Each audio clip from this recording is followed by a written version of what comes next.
En el decreto de la salvación solo hay una firma que cuenta, y no es la tuya. En nuestro video anterior, establecimos una verdad innegable. Dios es el dueño de la historia.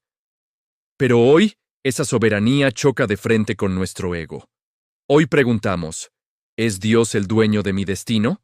¿Elige Dios quién se salva? Para responder, debemos mirar el caso de estudio más polémico de la Biblia. Dos gemelos en el mismo vientre. Jacob y Esaú. Antes de que nacieran, antes de que hubieran hecho nada bueno o malo, Dios puso su firma sobre uno y no sobre el otro. La Escritura dice, a Jacob amé, mas a Esaú aborrecí. Aquí es donde nuestro sentido humano de justicia, infectado de orgullo, se revela y grita, «Eso es injusto». Pero detente. Antes de acusar al juez de toda la tierra, debemos entender qué es la verdadera justicia. Imagina un gobernador justo frente a dos criminales, ambos culpables del mismo delito y ambos sentenciados a muerte por sus propios crímenes. La justicia pura exige que ambos paguen. El gobernador no le debe el perdón a ninguno. Ahora, si en un acto de pura clemencia decide perdonar a uno de ellos, ¿es injusto con el que queda? No. Con el que queda, está siendo perfectamente justo. Es con el primero con quien está siendo inmerecidamente misericordioso. Así es Dios. La pregunta que deberíamos hacernos no es por qué Dios no eligió a Esaú, sino por qué, en su asombrosa gracia, eligió al tramposo Jacob. La soberanía no crea la injusticia. La soberanía crea la posibilidad de la misericordia donde solo había justicia y condenación. Cuando la Biblia dice que Dios aborreció a Esaú, no habla de un odio emocional o humano. Habla de un rechazo pactual. Dios, en su autoridad como rey, eligió a Jacob para llevar la línea de la promesa, no porque Jacob fuera mejor, de hecho era un engañador, sino para que quedara claro que la salvación no depende del que quiere ni del que corre, sino de Dios que tiene misericordia. Esta es la firma de Dios. Es su sello soberano que garantiza que su propósito se cumplirá a pesar de nuestra debilidad. Para entender esto, necesitamos cambiar nuestra perspectiva. Como lo explicó C.S. Lewis, a menudo nos vemos como candidatos aplicando para un puesto en el cielo. Pero la realidad es que Dios es el autor, y nosotros somos los personajes de la historia que Él está escribiendo para su gloria. Jacob y Esaú no eran dos solicitantes de empleo. Eran dos personajes a los que el autor divino les asignó roles específicos para revelar su plan redentor. El autor tiene el derecho soberano de escribir la historia como él quiere, y en su historia decidió mostrar su gracia a través de la línea de Jacob. Y esto explica algo que vemos hoy en las noticias: el odio irracional hacia Israel. ¿Por qué el mundo odia a una nación tan pequeña? Porque el mundo, bajo el dominio del enemigo, odia lo que Dios ha elegido. El odio de Esaú contra Jacob no ha terminado.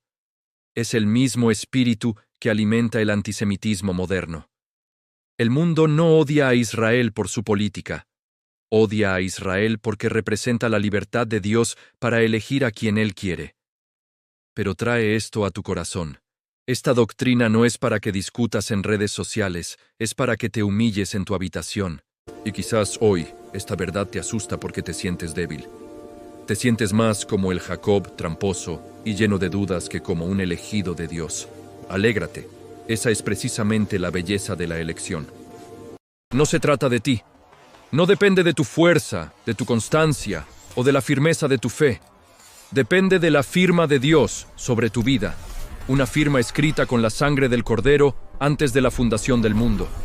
Tu seguridad eterna no descansa en la fuerza de tu agarre a Él, sino en la fuerza indestructible de su agarre a ti. Porque la elección no es solo un decreto frío y distante. Es el inicio de una transformación íntima y personal. La firma de Dios no solo te declara suyo, sino que te hace suyo. Dios no solo eligió a Jacob, lo persiguió, luchó con él en Peniel hasta romperlo y le cambió el nombre a Israel. Lo quebrantó para poder bendecirlo. Ser elegido significa ser amado de tal manera que Dios no te dejará como estás. Es la promesa del nuevo pacto. Él escribe su ley en tu corazón y te da un corazón nuevo para que le ames y le obedezcas. Así como Dios eligió a Jacob no por sus méritos, sino por su propósito, de la misma manera, si hoy crees en Cristo, es porque Dios puso su firma sobre ti. Te eligió en Cristo, no por tus obras, no por tu inteligencia, sino por su pura gracia. La elección soberana no debería producir orgullo, sino un asombro que te deje sin aliento. Frase ancla. La soberanía de Dios no es la base del juicio, sino la única esperanza de misericordia. Descansa en su elección. Si sientes hoy el llamado a arrepentirte, no endurezcas tu corazón. Esa es la evidencia de que su gracia está operando en ti. El tiempo se agota y su plan avanza sin detenerse. El Señor no retarda su promesa, según algunos la tienen por tardanza, sino que es paciente para con nosotros, no queriendo que ninguno perezca, sino que todos procedan al arrepentimiento. Segunda de Pedro 3:9. Hemos visto que Dios es soberano para elegir y salvar. Pero, ¿qué pasa con aquellos que endurecen su corazón y se rebelan activamente contra Él? ¿Qué pasa cuando la maldad del mundo parece crecer sin control? En nuestro próximo y último video de esta serie, descenderemos al valle más oscuro para responder la pregunta más difícil de todas. Si Dios es soberano, ¿por qué permite tanto mal? Descubriremos el misterio de los vasos de ira y por qué la paciencia de Dios es, en realidad, la antesala de su juicio final. No se lo pierdan.